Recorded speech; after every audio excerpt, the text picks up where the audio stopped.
लाल की जय। श्री कृष्ण चैतन्य कृपाल वैष्णव गोपाल भट्टस्य गभीर प्रेमणा नित्योत्सवायै कृतावतारं नमामि राधा रमणं दयाल। नमामि राधा रमणं दयालो। नमामि राधा रमणं दयालुम्। आनन्दलीलामय विग्रहाय हेमावदिव्यच्छविसुन्दराय तस्मै महाप्रेमरसप्रदाय चैतन्यचन्द्राय नमो नमस्ते। नमो नमस्ते स्तुषभाय सात्वतां विदूरकाष्ठाय मोहकयोगिनां निरस्तसाम्यातिशय निराधसा स्वधामनि ब्रह्मणि रंसते। यस्वानुभावमखिलश्रुतसारिमेकं मध्यात्मदीपमतितितिशतां तमोऽन्धं संसारिणां करुणया पुराणगुह्यं तं व्याससूनुमुपयां गुरुं मुनीनां। नारायणं नमस्कृत्य नरं चैव नरोत्तमं देवीं सरस्वतीं व्यासं ततो जयमुदीरये। जय जय श्री कृष्ण चैतन्य जय नित्यानंद जय अद्वैत गदाधर शिवासादि गौरभक्तवृंद। जय रूप सनातन भट्ट रघुनाथ श्री जीव गोपाल भट्ट दास रघुनाथ च गोसाई करी चरण बंदन जाओ होते विघ्ननाश अभीष्ट पूरन। हरे कृष्ण कृष्ण कृष्ण हरे हरे हरे राम राम राम हरे हरे कृष्ण कृष्ण कृष्ण हरे हरे हरे राम राम राम हरे हरे। हरे कृष्ण कृष्ण कृष्ण हरे हरे हरे राम राम राम हरे हरे। श्री राधा रमन लाल की जय। श्रीमद् भागवत महापुराण की जय। श्री वेदव्यास जी महाराज की जय। श्री सुखदेव जी महाराज की जय। श्री गुरुदेव भगवान की जय। जय जय श्री राधे निताय गौर हरि ओम। श्रीमद् भागवत महापुराण परम मंगलमय भगवान का वांग्मय श्री विग्रह है। सुखदेव जी ने राजा परीक्षित को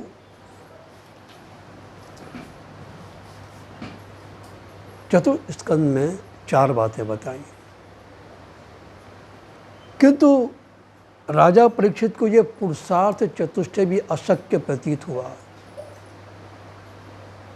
परमहंस सुखदेव जी महाराज ने जो 4 बातें बताई, 4 पुरुषार्थ बताए, धर्म अर्थ और काम मोक्ष, अशक्य प्रतीत हुआ। तो पंचम स्कंद में सुखमुनि ने राजा को भगवान से संबंध जोड़ने के लिए उसको बताया कि हमने तुमसे द्वितीय स्कंद के प्रारंभ में कहा था कि सबसे सरल उपाय भगवत भक्ति ही है। ये पंचम पुरुषार्थ सबसे सरल है। नयतोन्य शिव पंथा विशतः संस्कृताव्य वासुदेवी भगवती भक्ति योगो यतो भवेत्। सबसे सरल पंचम पुरुषार्थ भक्ति ही है। पंचम स्कंद में ज्ञानी परमहंस ऋषभदेव जी का चरित्र का वर्णन किया है और भागवत परमहंस महाराज जल भरत जी का वर्णन किया है। और ज्ञान से भक्ति श्रेष्ठ है।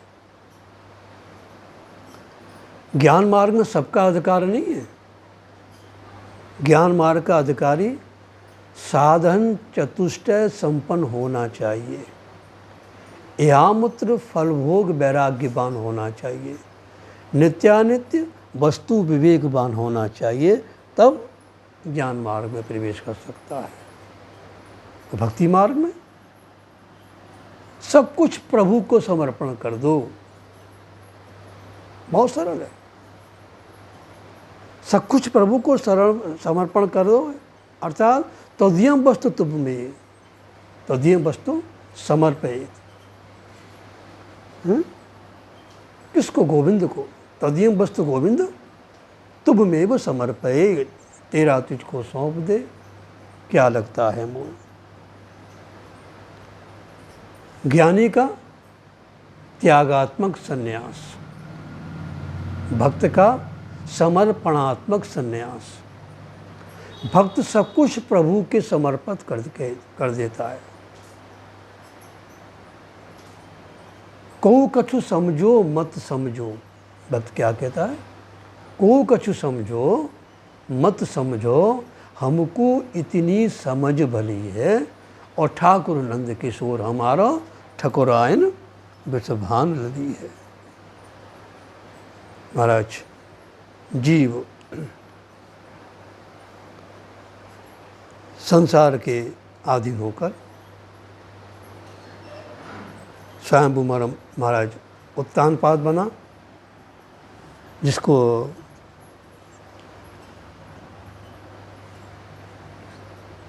शाम्भु मनु के दो पुत्र हुए ना, उत्तानपाद और प्रियव्रत।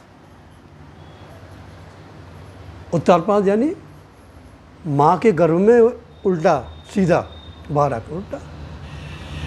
तो संसार के विषय भोग नहीं भोगेंगे, ऐसा प्यारा व्रत लेने वाला प्रियव्रत नारद जी का शिष्य हो गया। ब्रह्मा जी को जब मालूम पड़ी तो वो आए। नारद जी ने बड़े प्रेम से अपने पिताजी का पूजन किया। प्रियव्रत ने भी अपने गुरु जी के पिताजी का, ये ब्रह्मा जी का बड़े प्रेम से पूजन किया। ब्रह्मा जी ने कहा, बेटा ये क्या तुमने सब छोड़ दिया, गृहस्थ आश्रम में रहो, क्या विवाह नहीं करोगे क्या? उन्होंने कहा ना, हमने तो विरक्त भाव से सद्गुरुदेव के चरणों में रहकर उनकी सेवा करने का हमने प्यारा व्रत ले लिया है। अगर विवाह करेंगे तो भाई बड़ा चक्कर है। हमको तो विरक्त भाव से सेवा करनी, क्योंकि गृहस्थ में अगर हम काम नहीं रखेंगे, काम क्रोध लोभ मोह भेदभाव क्षमता, ये गृहस्थ में है, सताएंगे हमको। इसलिए सब कुछ छोड़कर पूर्ण विरक्त भाव से गुरुदेव की सेवा करनी है। ब्रह्मा जी कहते नहीं, ये तुमने जो कहा ना अभी, काम क्रोध लोभ मोह भेदभाव क्षमता, ये घर में नहीं रहते हैं, ये मन में रहते हैं। इनको मन में से निकाल कर घर में रहने वाला पूर्ण सन्यासी है, और इनको मन में रखकर जाओ तो सन्यासी नहीं है। इसलिए तुम गृहस्थ में रह सकती हो। प्रियव्रत को उपदेश उनकी समझ में आ गया। महाराज उन्होंने विवाह किया, गृहस्थ बने, और आगे जाकर उन्होंने आग्निद्र नाम के इनके राजा हुए। प्रियव्रत के आगे, इनके वंश में आगे आग्निद्र आदि इनके पुत्र हुए, वो राजा हुए। आगनिधि वन में तप करने को चले गए तो ब्रह्मा जी ने पूर्व चित्ती नाम की अप्सरा इनके पास भेजी। आग्निद्र बड़े भोले बनकर बोले, जानते हैं स्त्री है, फिर भी बड़ी ठंडी मीठी बात करने लगे कि अहो मनराज, आपका क्या तपोमय तेज है, आपके केस इतने सुंदर हैं, मेरे देखो जटाएं बनी हुई हैं, हम तुम दोनों मिलकर इस वन में रहकर भजन करें। ठंडी मीठी बड़ी बातें करने लगे। तो महाराज आग्निद्र इस अप्सरा को अपने साथ ले आए और इसके साथ विवाह कर लिया। इनके फिर नाभि राजा हुए। जब नाभि राजा के कोई संतान नहीं थी, ये तो अप्सरा बनलोक में चली गई। पूर्व चित्ती अप्सरा यानी शक्ति का अपहरण करके भाग जाने वाली अप्सरा यानी वासना। पूर्व चित्ती जो पूर्व में वो चित्त पर चढ़ी हुई है उसे कहते हैं पूर्व चित्ती अप्सरा। अब वो चली गई स्वर्ग में, अब नाभि राजा हुए। अब नाभि राजा के कोई संतान नहीं थी।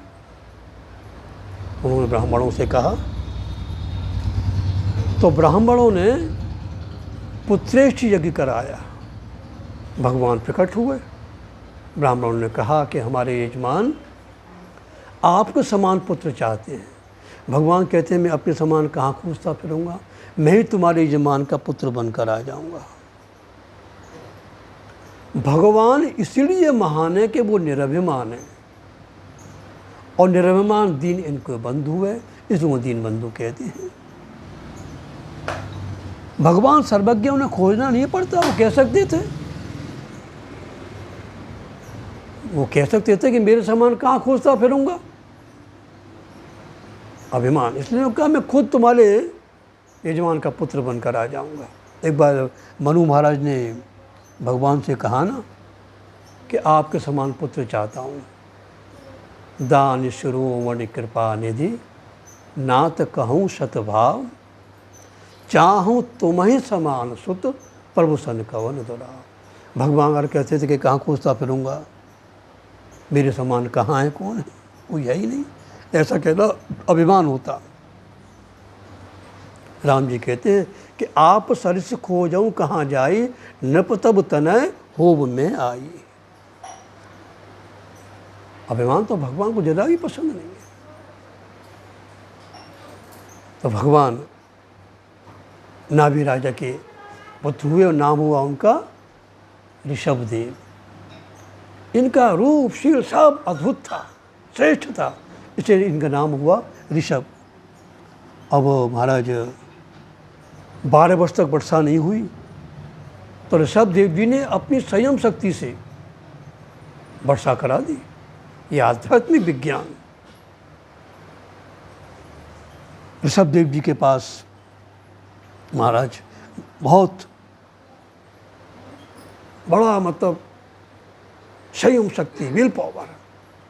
इन्हीं के भरतादिक 100 पुत्र हुए। अब तो भरत जी महाराज जब ऋषभ देव जी जब राजा बने तो अपने पुत्रों को उपदेश देते थे। नायम देहो देह भाजाम निलोके कष्टान कामार हते विभुजाम ये तपो दिव्यम पुत्र का ये निसत्वम शुद्धे दशमाद ब्रह्म सौख्यम त्वनंतम। ये मनुष्य शरीर भोग भोगने के लिए नहीं मिला है, भोगों का त्याग करके भगवान से अनुराग करने के मिला है। सत्पुरुषों का संग करने से भगवत प्राप्ति की ओर मन आकर्षित होता है और संसारियों का संग नरक का द्वार है। ऋषभ देव जी के पास महाराज बड़ी सिद्धियाँ आई, उन्होंने स्वीकार नहीं की। सिद्धि यानी प्रतिष्ठा, प्रतिष्ठा यानी सूकरी विष्ठा। अब ऋषभ देव जी के महाराज आगे जब भरत जी महाराज हुए, परम भक्त, भगवत भक्त, सब समय भगवान के ध्यान में रहते थे। एक बार क्या हुआ कि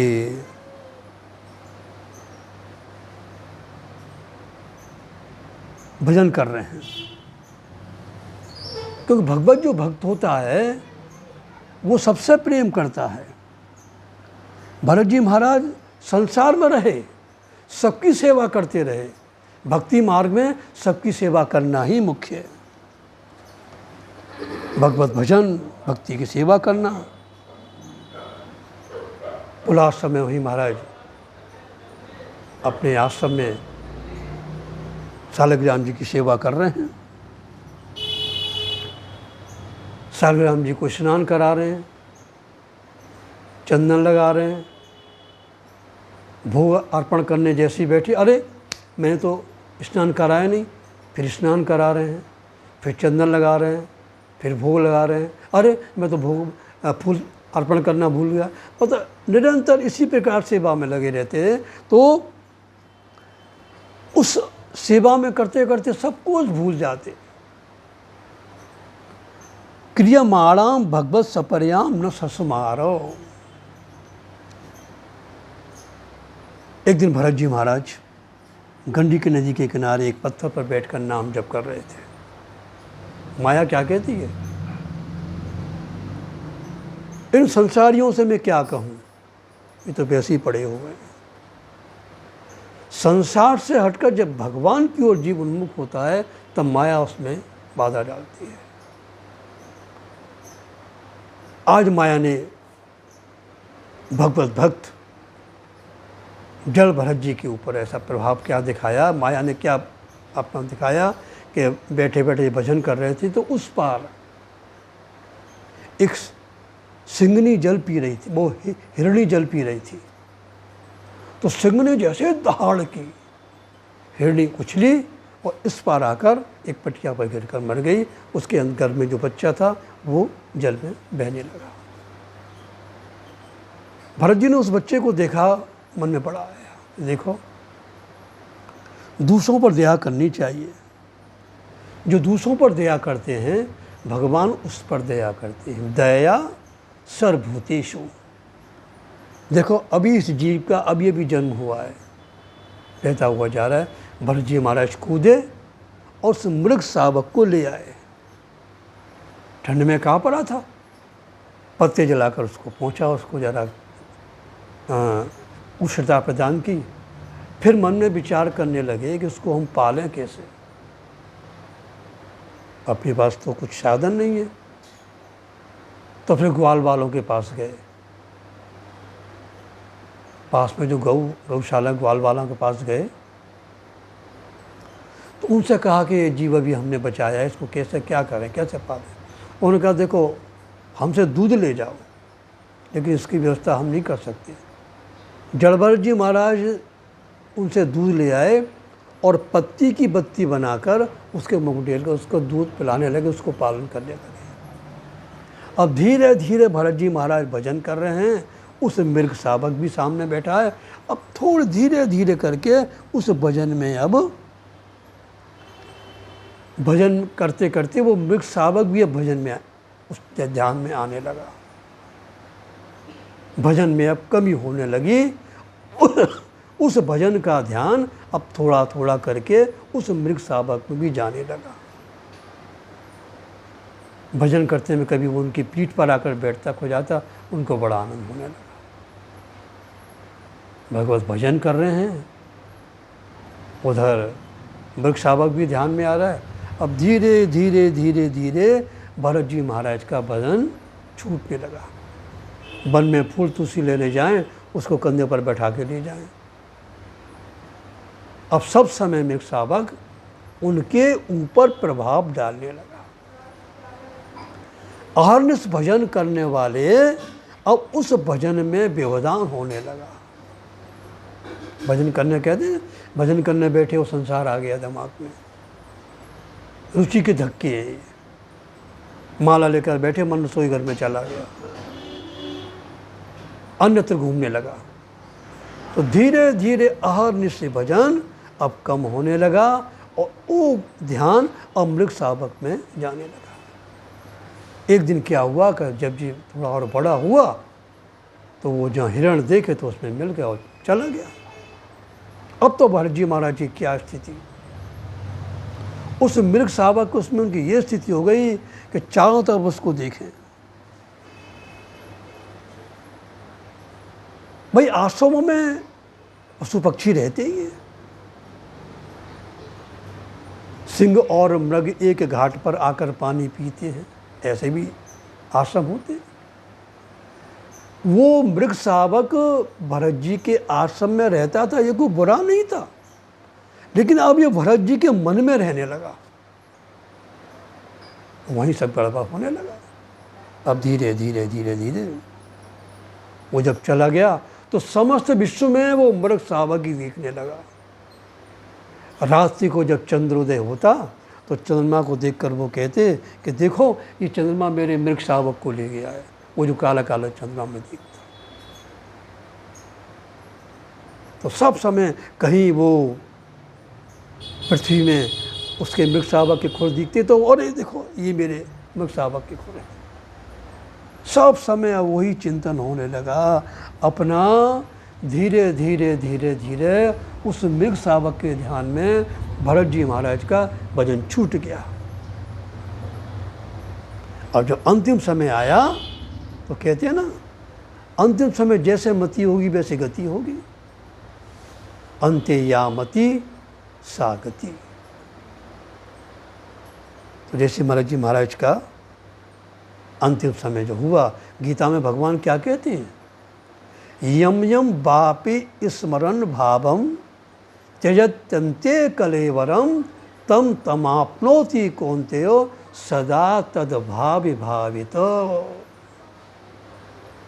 मनुष्य जीवन भर जिस भाव से विभावित रहता है वो वही बन जाता है।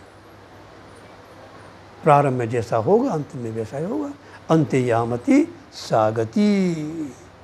तो भरत जी महाराज मृग बने तो इन्हें ध्यान हुआ, और भजन कभी व्यर्थ नहीं जाता, जन्म जन्मांतर तक उसका स्मरण कराता रहता है। 23-24 घंटे में 1 घंटे हम भजन में हमने दे दिया, 23 घंटे वो भजन हमारा बराबर हमको ध्यान रहेगा। और इस जीवन में नहीं, भजन हमारे जन्म जन्मांतर तक हमको स्मरण कराता रहता है। अब भरत जी महाराज का जब जन्म हुआ मृग बने, लेकिन उस भजन के प्रभाव से उनको इस योनि में भी ध्यान था कि मेरी मृग से ममता हो गई, इसलिए अब किसी वृक्ष के नीचे भी खड़े नहीं होते। क्योंकि ममता से क्या होता है, बंधन, ममत्वम बंधुच्यते। तो क्या ममता छूट सकती है क्या? ममता कोई नहीं छोड़ सकता। इसलिए ममता को त्यागने की जगह समत्वम योगिच्यते, सबसे ममता रखनी समता है। भरत जी महाराज अपनी माता मृगी छोड़ दी, कालंजर पर्वत छोड़ दिया, वही महाराज उसमें आकर था पुलाश्रम में आ गए और अकेले ही रहने लगे, किसी वृक्ष के नीचे खड़े नहीं होते या कहीं से मेरी ममता न हो जाए। ये भजन का प्रभाव, सब कुछ ध्यान रहा उन्हें। धीरे धीरे धीरे धीरे ये भरत जी महाराज का मृग शरीर भी छूट गया। अब तीसरे जन्म में एक वेद पाठी ब्राह्मण के यहाँ इनका जन्म हुआ। उस ब्राह्मण के 9 पुत्र थे। भरत जी महाराज 10वें थे, लेकिन इस योनि में भी उनको ध्यान रहा। इस मनुष्य जन्म में भी जब आए तब भी उनको सब ध्यान है कि मेरी मृग से ममता हुई, मुझे मृग बनना पड़ा। इससे घर में अनासक्त भाव से रहते थे, सदा सर्वदा भगवान के ध्यान में रहते थे, चिंतन रहते थे, करते रहते थे। पिताजी को बड़ी चिंता हुई, कैसा ये बालक है ये। उसका यज्ञोपवीत कराया, कुएं में डाला है। वेदाध्ययन कराया, वेद की पुस्तक कुएं में जल्दी। बेटा ये तुमने क्या किया? ब्राह्मण बालक का वेदांत अध्ययन करना चाहिए। कहते पिताजी हमने पढ़ लिया, अब क्या पढ़ना? अरे वो तो पढ़े पढ़ाए आए हैं भाई, उन्हें कौन पढ़ाएगा? फिर संध्या बंदन करना सिखाया, चम्मच से पैर जल लिया, करो बेटा तुम संध्या बंदन। वो पूरा लोटा से जल पी गए। ये क्या बेटा? अरे ये तो मूर्ख है। पिता ने नाम क्या रखा? भरत। पर लोग क्या मानने लगे? मूर्ख यानी जड़ भरत। आंगन में बैठे बैठे बैठे बैठे भगवत ध्यान में बैठे हुए हैं। बाकी सब भाइयों के विवाह हो गए, इनका कोई विवाह ही नहीं हुआ। कौन विवाह करे? भरत जी महाराज की भौजाइयाँ अपने पति से कहती, देखो ये तुम्हारा भाई न कुछ करता है न कमाता है, दिन में आंगन में बैठा बैठा पड़ा रहता है। भरत जी महाराज की भौजाइयाँ उसे खल भूसी की रोटी देती थी, जो कुछ मिल जाए महाराज प्रभु के ध्यान में। भाई भोजन तो साधन है, भोजन साधन है और भजन फल है। भरत जी महाराज इंद्रियों के अधीन नहीं थे।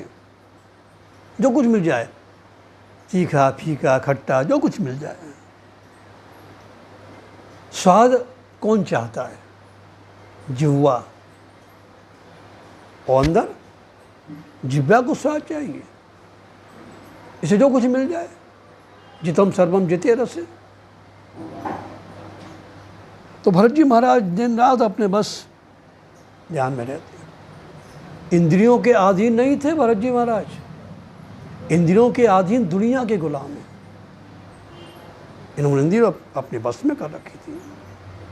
सब इंद्रियों में हमारी आदि आदि शक्ति हैं, लेकिन जिह्वा दुरिंद्रिय है। इस पर डबल अंकुश लगाना पड़ता है। यह स्वाद भी लेती है और बोलती भी है।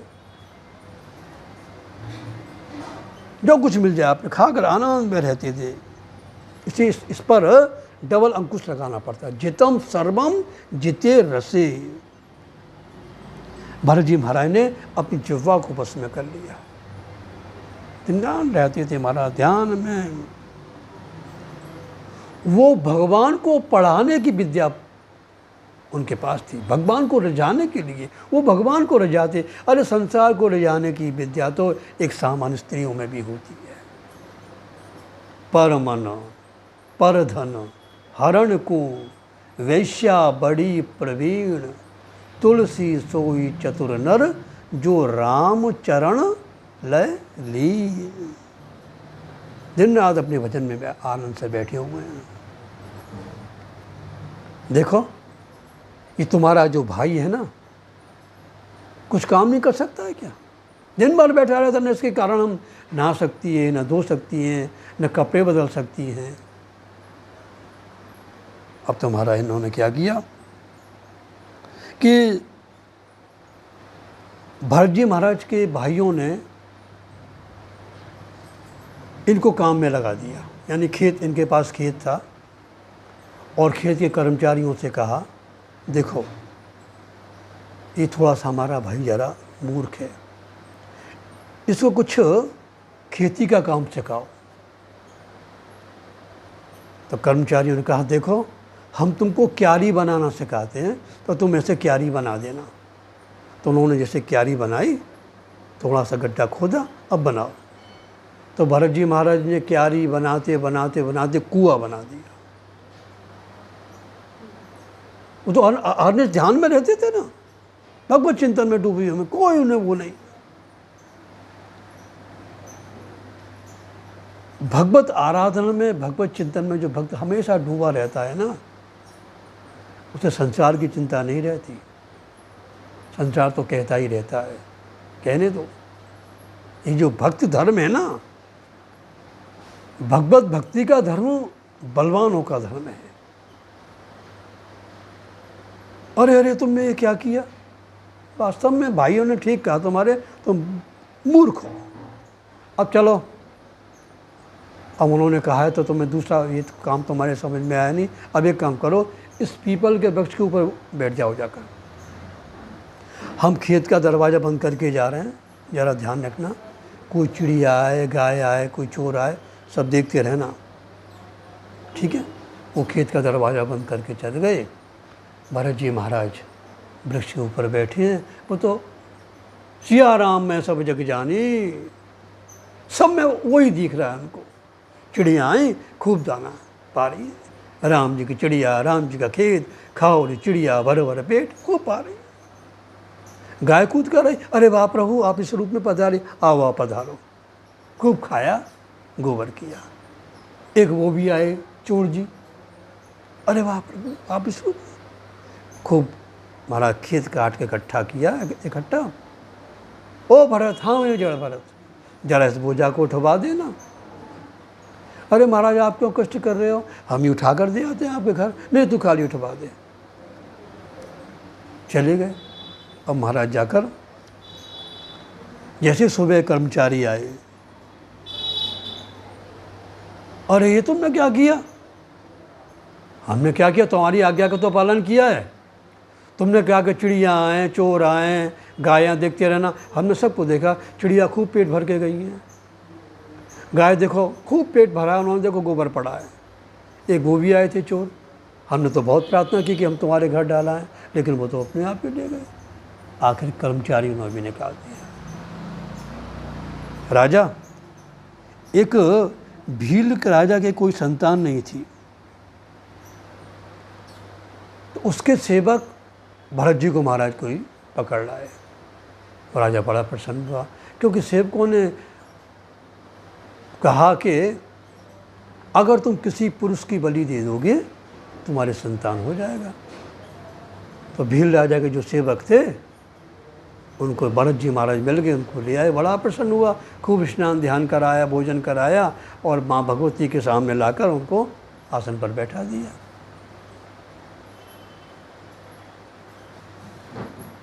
भरत जी महाराज तो माँ भगवती में जैसे ही वो जो